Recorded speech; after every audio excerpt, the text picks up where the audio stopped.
je suis désolé de ta team.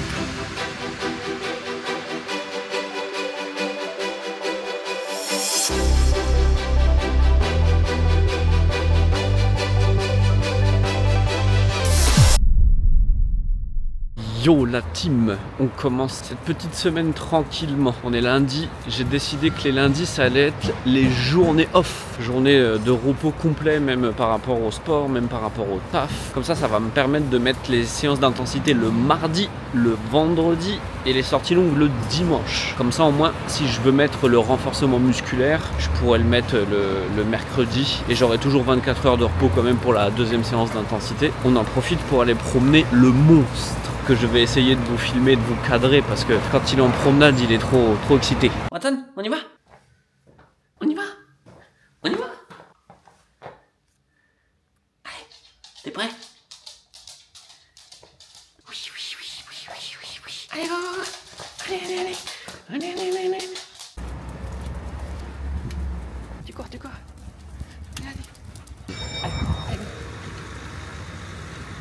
Bon du coup je profite pour vous parler un petit peu. Là on va se focaliser vraiment sur les 9 dernières semaines à faire des sorties longues et à travailler au SV1 qui est l'allure spécifique pour le marathon. Hein. Ça risque d'être un peu compliqué avec l'opération mais les sorties longues sont très difficiles. À chaque fois je galère vraiment mais c'est pas grave. Hein. On a encore 9 semaines donc en vrai il faut tenir le choc.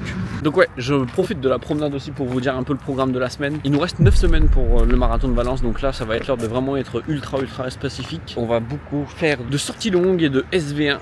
Ça va tourner autour de ça. On va toujours garder un peu de la vitesse hein, parce que c'est super important de garder un peu de vitesse aussi pendant les prépas marathon. On va pas faire que de l'allure spécifique et que du SV1. Mais on va se concentrer sur ça, surtout pour gagner de la résistance musculaire sur les derniers kilomètres. C'est là où ça va être le plus important de toute manière, hein, la résistance musculaire à partir du 30e. Je sais que moi c'est pas trop mon problème.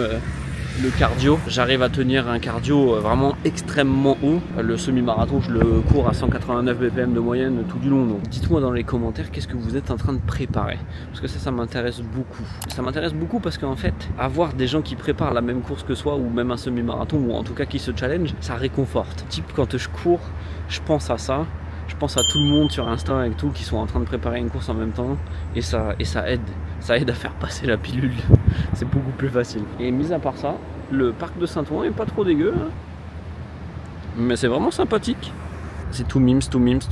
Bon voilà, on finit la promenade. Je vous laisse et on se retrouve pour les prochains entraînements. Demain, séance d'intensité.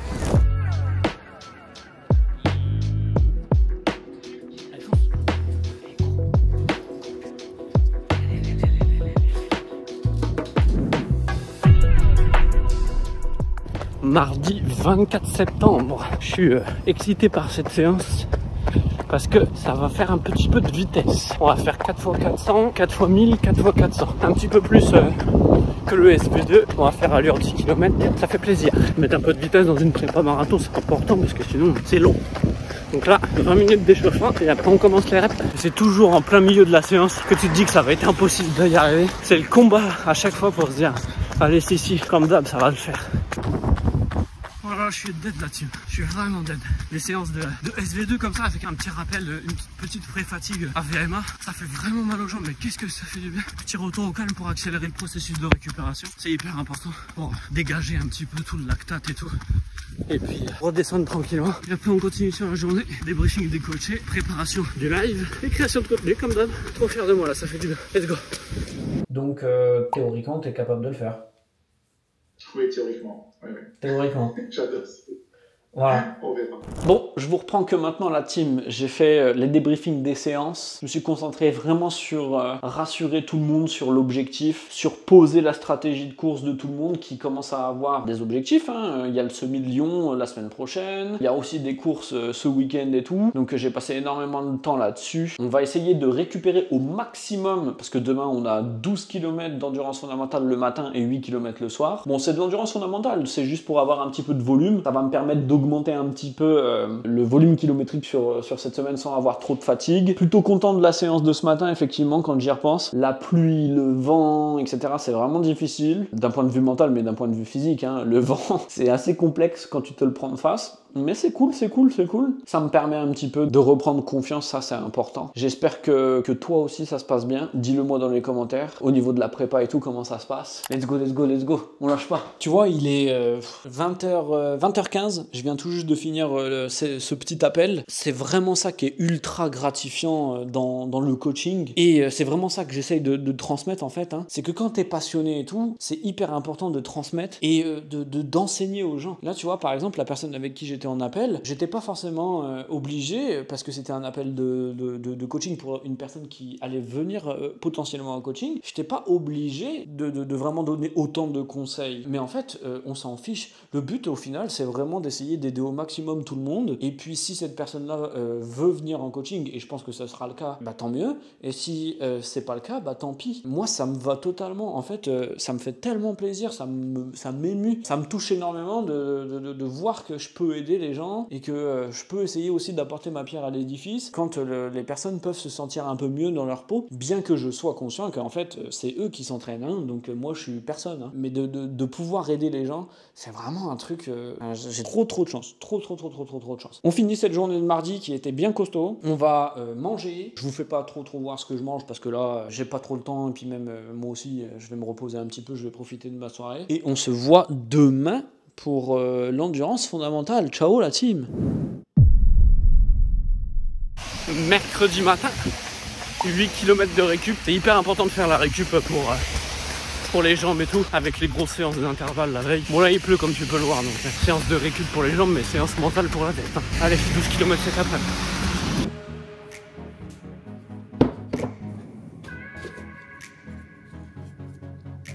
Et voilà, on a tout ce qu'il faut pour le repas post première séance de la journée. Bon, normalement, j'aurais dû rajouter des protéines, mais là, je n'avais pas le temps. Et puis, vu qu'il est déjà 10h40, on va manger dans pas longtemps, donc pas grave. Café, électrolyte et beurre de cacahuète avec des galettes de riz. Donc voilà, c'est ce que je mange. Fatigué. Allez. Let's go. On est rentré dans la période déluge. C'est là où on va voir ceux qui sont vraiment motivés, ceux qui sont vraiment disciplinés et ceux qui ne le sont pas. Je te cache pas que d'aller courir 20 km par jour sous la flotte, bof. Surtout que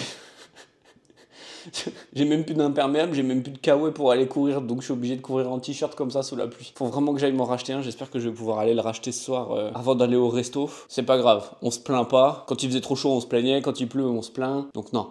On est content, on va courir. Là, je reviens du petit 8 km de récup et donc on va bosser et on va recourir cet après-midi et tout. Ça me fait poser une question, mais peut-être que tu comprends pas forcément pourquoi je fais autant de courses à pied au lieu de rassembler en une seule et même sortie. Type, pourquoi je fais pas 20 km ce matin au lieu de faire 8 et 12 ? Parce qu'en fait, c'est de l'endurance fondamentale. Et l'endurance fondamentale, le but, c'est pas de créer non plus trop de fatigue. Donc si je fais une sortie de 20 km sans m'arrêter, la fatigue, elle est exponentielle. Elle est pas juste linéaire comme ça. Hein. Au bout d'un moment, plus tu cours, à cause des impacts, ta résistance musculaire en prend un coup. C'est d'ailleurs pour ça qu'on dit que le plus important en course à pied, c'est fréquence, volume et intensité, et pas l'inverse. Parce que en fait, il vaut mieux que tu cours plusieurs fois, mais plus court, avant de vouloir courir plus longtemps et ensuite rajouter de l'intensité. Donc voilà, c'est pour ça que je coupe toutes mes séances d'endurance fondamentale un petit peu comme ça. Et ça marche plutôt bien parce qu'en fait, au bout d'un moment, 8-12 km, c'est plus rien du tout. Donc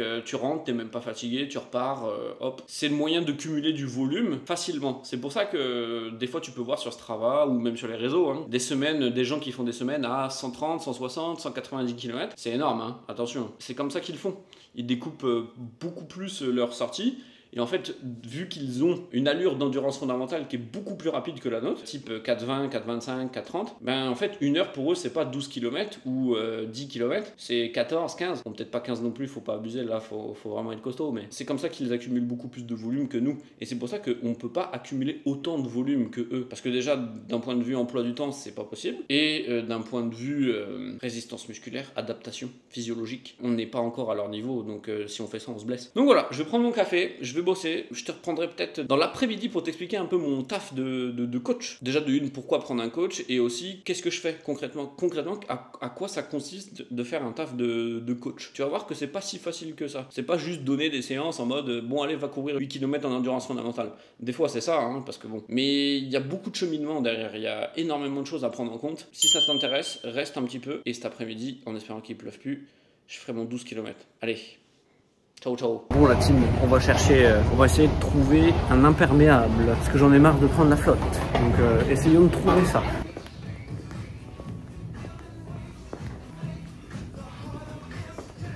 Deuxième run de la journée, on est toujours mercredi et là cette fois-ci il pleut encore et il pleut de ouf. Et pourtant là c'est moi qui décide d'aller courir. Let's go. Yeah. Bon. Je vais pas me plaindre parce que je te cache pas que ça fait du bien de courir sous la pluie. C'est dans ces moments-là où c'est difficile et que tu sais qu'il n'y a pas beaucoup de monde qui va avoir la déterre de courir sous la pluie. Allez, on finit, on rentre, on bosse et ensuite resto.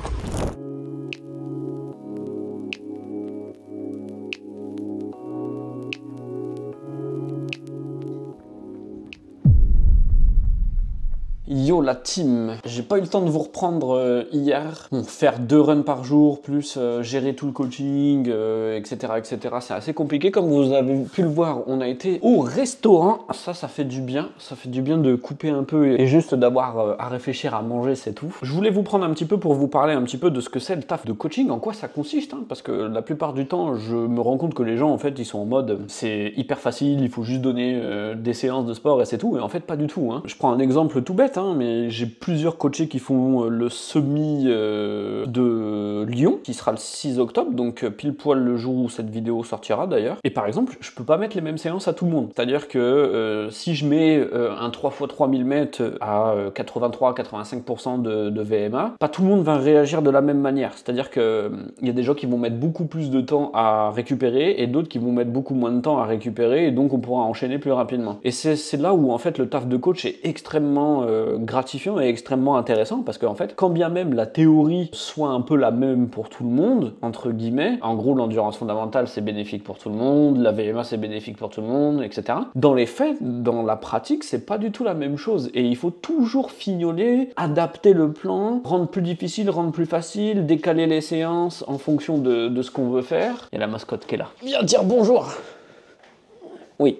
Donc il faut toujours adapter le plan d'entraînement, le rendre plus facile, le rendre plus difficile, avoir une capacité à écouter et à repérer les signes de fatigue de son athlète. Ça, c'est quelque chose aussi qui est très important. On fonctionne avec la perception de l'effort, donc généralement ça permet de repérer un petit peu plus vite quand il y a des séances qui sont perçues beaucoup plus difficilement par l'athlète que ce que ça ne devrait l'être. Ça permet d'aider aussi. Ensuite, il faut aussi faire face aux imprévus. Donc oui, il faut toujours pouvoir adapter en fonction des imprévus, en fonction de la fatigue professionnelle, en fonction de la vie personnelle des gens. Parce que, en fait, par exemple, même si en théorie, le plan d'entraînement le plus optimal possible voudrait que à J-21 du semi, on fasse une séance test type 2 fois 6 km et que c'est pas possible de la faire, et il faut adapter, il faut trouver le moyen d'avoir toujours les mêmes résultats, d'avoir les bons résultats. Donc il faut tout le temps faire ça. C'est pour ça que je fais des débriefs de toutes les séances de course à pied de mes coachés. Comme ça au moins ça permet à eux d'être sûrs et certains de bien faire les choses. C'est-à-dire que si le mardi ils vont s'entraîner et que je vois que l'intensité était un peu trop élevée, je vais dire attention, il faut partir un peu plus doucement. Du coup, pour la séance de jeudi, vu que tu es parti un peu trop fort, tu vas essayer de faire un petit peu plus attention à celle-ci, parce que du coup, tu vas avoir de la fatigue qui est liée à celle de mardi qui va se retranscrire un peu le jeudi. Donc c'est toujours donner des conseils comme ça pour que l'athlète soit toujours sûr et certain de bien faire les choses et que si toutefois il y a des débordements ou des séances qui sont faites beaucoup trop fortes, pouvoir tout de suite redescendre un peu l'intensité, réadapter le plan et dire ok, on va faire attention à la charge parce que si on augmente trop la charge d'un seul coup, on risque d'y avoir une blessure ou une fatigue et du coup de pas bien récupérer. Ça c'est vraiment la chose la plus importante dans mon travail, c'est vraiment adapter en fonction du ressenti. Hein. Au final, c'est pas tellement un taf de coach en course à pied, même si ça l'est de base, c'est plus un travail psychologique de toujours réadapter parce que les prépas sont longues, il n'y a pas que ça dans la vie des gens, il faut vraiment prendre en compte cet élément-là, mais il fait trop la star lui. Donc voilà, là on a fini de faire tous les débriefs justement, on a fini aussi de faire tous les programmes d'entraînement pour les personnes qui se sont réinscrites au challenge, donc ça c'est vraiment top. Il y a des appels de coaching cet après-midi, donc on va faire tout ça. Ce soir, 14 km et ensuite on enchaîne avec le live de fin du challenge où on va parler un petit peu du plan d'entraînement et de comment ça a été. Allez, ciao. Si tu te dis que la première partie de course t'es à 170, 173 bbm, c'est que ça sent bon, ok? Ok. Sinon tu vas passer les 7 premiers kilomètres de ton semi en mode zone 3 quoi. Donc compliqué. Et donc vous, votre rôle, ça va être d'identifier sur quelle séance vous avez plus de mal à récupérer que sur d'autres. Yo la team, alors on est vendredi 27 septembre. Là je suis en train de faire n'importe quoi et de faire tout tomber. Et on a une séance d'intensité que je vais faire sur tapis. Pourquoi? Parce que j'avoue que j'en ai un peu marre de faire tout le temps le même trajet sur mes sorties. Et puis en plus de ça, là, ça va me permettre de bien contrôler la vitesse. Et donc, on a une sortie de 3 fois 12 minutes à SV1. Donc à peu près à la vitesse visée pour le marathon. C'est pour ça que là, je suis en train de remplir ma petite gourde avec la boisson longue distance pour remplacer un petit peu tous les glucides et tous les minéraux et tout pendant la séance d'intensité. J'espère qu'il n'y aura pas trop de monde et qu'il y aura des tapis de dispo. Mais bon, normalement, ça devrait le faire à cette heure-là. On va essayer de faire 4-10, 4-5 et 4-0-0 en allure et de monter progressivement pour pas se cramer dès la première répétition. C'est surtout ça le plus important. Là, on s'en fiche un peu de vraiment être le plus rapide possible en fait. Hein. On cherche juste à avoir la bonne intensité. Donc voilà, on se rejoint à la salle.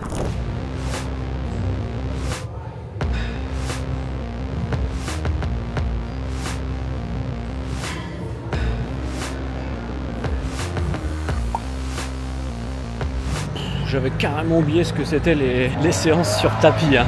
C'est une horreur. C'est une horreur. Je suis trempé de chez trempé. Je suis en train de me cailler les fesses là. Au moins c'est bien parce que ça permet d'avoir la même allure tout le temps. Le seul truc qui est chiant c'est que vu qu'il n'y a pas de résistance d'air en fait, t'es obligé de mettre un peu de pente, ça c'est normal. Mais c'est surtout qu'en fait vu que ça te fait une bulle d'air chaud, t'as trop chaud hyper vite sur le tapis.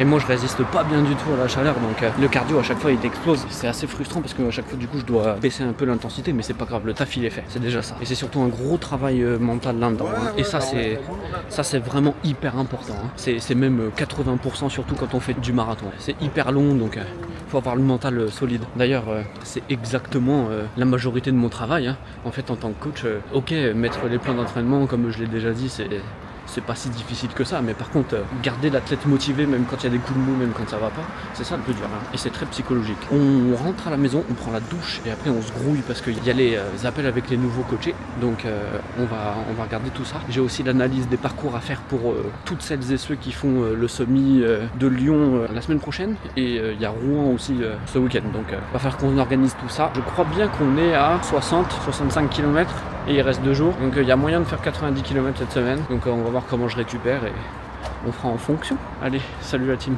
Petite vidéo, on est toujours vendredi, mais on vient d'apprendre que professeur McGonagall est mort dans la vraie vie. Donc on va regarder Harry Potter. En mangeant un petit peu le repas post-séance d'intensité, c'est toujours des gnocchis. C'est la recharge glucidique. Et Harry Potter. Ah. Et le chien il est toujours là. La mascotte est toujours là. Bon allez. À demain. Yo la team, va falloir que je trouve un autre truc à dire à chaque fois parce que ça va être lassant à la fin. On est samedi, petite sortie de récup de 12 km avant la sortie longue de demain qui sera de 24. Donc là on se concentre vraiment à faire tourner les jambes et à essayer de vraiment récupérer le plus rapidement possible et accumuler du volume sans trop de fatigue. C'est ça la prépa marathon, hein. C'est vraiment très chronophage, mais allez, on retourne aux 100 km par semaine à partir de cette semaine et je pense que jusqu'à la fin ça sera à peu près ça, on fera pas beaucoup plus. Je pense pas que je sois en capacité de récupérer beaucoup plus pour le moment. J'ai encore du mal un peu à mettre de l'intensité, à chaque fois j'ai les migraines qui reviennent et tout. On continue comme ça, on applique les conseils du coach à soi-même. On finit tranquillou et c'est finito pour aujourd'hui. 10 km 5, ça se passe vraiment bien. Je fais un diesel. À partir du 6e kilomètre, je sens plus rien, ça roule tout seul malgré les échauffements et tout, donc c'est assez marrant. Plus qu'un kilomètre et on a finito. C'est l'heure du récap de la semaine. Semaine de zinzin entre guillemets, hein. Mais grosse semaine, on revient enfin aux 100 km par semaine. Ça fait vraiment du bien, la sensation est très bonne. Donc ça vraiment c'est un plaisir de retrouver des sensations et tout. Encore un peu de mal au niveau du cardio pour le baisser. Je pense que je suis toujours un petit peu en phase de transition au niveau de l'opération. Donc le système immunitaire, il est un peu encore en bazar, mais bon c'est pas grave. On reste focus, ça fait vraiment un gros gros boost de confiance, un gros plaisir de se retrouver à pouvoir enchaîner une grosse semaine comme ça. Je suis sur un nouveau emploi du temps. Le lundi, c'est toujours un jour de repos. Le mardi, c'est une séance d'intensité. Le mercredi et le jeudi, ce sont des journées faciles. Le vendredi, c'est la deuxième séance d'intensité de la semaine. Comme ça, j'ai 48 heures de repos entre les deux, histoire d'avoir des séances de qualité, vraiment des grosses séances de qualité. Samedi, petite sortie de transition, un petit peu longue, 1h, 1h15, histoire d'avoir un petit peu de pré-fatigue dans les jambes pour la sortie longue du dimanche. Et sortie longue du dimanche, où je vais mettre un peu des allures un peu plus rapides, toujours en dessous du SV1. On n'est pas sur du travail de qualité, on est plus sur du travail un petit peu de steady pace, de tempo. L'objectif, c'est d'être aussi un peu plus efficient dans sa foulée à des vitesses un peu plus rapides sans créer trop de fatigue. Donc voilà, c'est bien. Lundi, repos. Mardi, 4x400, 4x1000, 4x400. Un gros 4000 plus 1600, 3200. Donc ouais, 7200 mètres de qualité, 7,2 km de qualité. C'est bien passé, c'était le torrent. Je sais pas ce que vous t'en pensez, hein, mais faire ces séances sous la pluie, il n'y a rien de mieux et il n'y a rien de pire. Il n'y a rien de mieux parce que tu as l'impression d'être un viking. À chaque fois, moi, ça me met un boost de confiance de ouf parce que je suis en mode, en fait, il n'y a personne qui fait ça. Il n'y a personne qui va faire ces séances d'intensité sous la pluie. Donc c'est un petit peu de l'ego mal placé. On s'en fout, hein. On essaye de trouver ce qu'il faut pour passer les semaines de prépa marathon, hein. C'est assez difficile. Mais donc, ça me fait un boost de confiance, mais par contre, c'est vrai que c'est galère, hein. Avec les lunettes, tu vois rien, il y a le vent quand t'es comme ça quand tu cours, mais bon, c'est pas grave, on s'en fout. Donc, le mercredi, 8 km de récupération le matin et 9 km d'endurance fondamentale le soir, avec un cardio qui était un peu élevé, effectivement. 155 de BPM, chez moi, ça va, puisque je suis à 212 de fréquence cardiaque maximale testée en laboratoire, donc 155 ça va encore, c'est pas si élevé que ça, mais on commence à être sur une tranche élevée de l'allure d'endurance fondamentale. Assez frustrant, mais bon, bah hein, tant pis, hein, on fait avec. Le lendemain, 14 km tranquillou, 1h20 de sortie à peu près, 1h15, 1h20. J'essaye de ne jamais aller au-dessus des 1h15 pour des séances faciles d'endurance fondamentale ou de sortie mi-longue. Pourquoi? Parce qu'en fait, si on regarde, la sortie d'intensité, elle dure déjà 1h30. Plus on a la sortie longue de fin de semaine, plus on a la deuxième sortie d'intensité, pardon, qui dure à peu près 1h20, 1h30. Au final, si je fais tout le temps des sorties de 1h30, je vais avoir les jambes cassées. Donc vous êtes extrêmement nombreux à me poser la question de savoir pourquoi je fais 2 courses par jour. La réponse, c'est que ça me permet de diluer le volume d'entraînement sur des sorties un peu plus petites qui me permettent de récupérer beaucoup plus rapidement et d'avoir des sorties, enfin un volume plus élevé. Bien entendu, on est dans une prépa marathon, donc en fait, le temps passé sur les jambes est le plus important. Donc c'est pour ça que les séances d'intensité et les sorties longues sont extrêmement importante. Donc on garde ça quand même. 14 km tranquillou. Ensuite on a enchaîné sur une sortie sur tapis. Ça faisait très longtemps que j'avais pas fait de sortie sur tapis. C'est costaud, hein. Enfin franchement, moi le tapis c'est quelque chose qui me fait un peu mal réagir, dans le sens où j'ai vite très chaud. Et en fait c'est horrible parce que je rentre dans une zone d'intensité qui est beaucoup trop élevée par rapport à ce que je devais être. Mais ça permet d'avoir une foulée beaucoup plus stable, enfin beaucoup plus constante. Du coup de vraiment avoir la même allure tout le temps. Donc j'aime bien en faire une de temps en temps. Donc c'était un 3 x 12 minutes à 4,15, 4,10. Donc juste à peu près, on va dire à 90-95% de mon allure marathon. Ça fait travailler, ça fait développer un peu aussi l'endurance à ces allures-là, hein. C'est extrêmement important d'avoir une économie de course qui se construit autour de l'allure marathon. 12 km le lendemain, donc samedi, 1h05. Vraiment très lent, c'est pas le but d'aller vite là. Et la grosse sortie de dimanche, 24 km, 1h58, 5 km, 4 km, 3 km. Donc le but, c'était pas de faire 3 séances d'intensité, le but c'était d'en faire 2 et de faire une sortie longue avec des allures en dessous du SV1 pour bosser l'économie de course, l'endurance et faire un petit peu une activation métabolique, hein. 5 km d'échauffement, 5 km le premier bloc à 4,40, donc assez facile pour moi, hein. Le 4,40 c'est assez facile. Ensuite 1 km de récup, 4 km à 4,30, donc un peu plus rapide, 1 km de récupération, 3 km allure SV1 pardon. Et c'est bien passé, c'est très bien passé. Et c'est là où en fait c'est extrêmement bizarre parce que je sors une sortie de 2 heures avec 24 km alors que j'ai 80 km dans les pattes, enfin 76 km dans les pattes, et ça passe. Alors que des fois avec du repos, ça passe pas du tout. Donc il faut vraiment pas chercher à comprendre. On continue sur ça et let's go pour la prochaine semaine. Là on va rester à 100 km sur toutes les semaines jusqu'à la fin de la prépa. Dernière ligne droite, on reste concentré, on se donne au mieux du mieux, même si je fais pas 3h40 parce que je ferai pas 3h40, hein. Je le sais déjà. déjà à cause de l'opération c'est mort. Mais bon, on s'en fout. Le but c'est vraiment d'y aller au maximum et de se donner de pas avoir de regrets. C'est surtout ça en fait.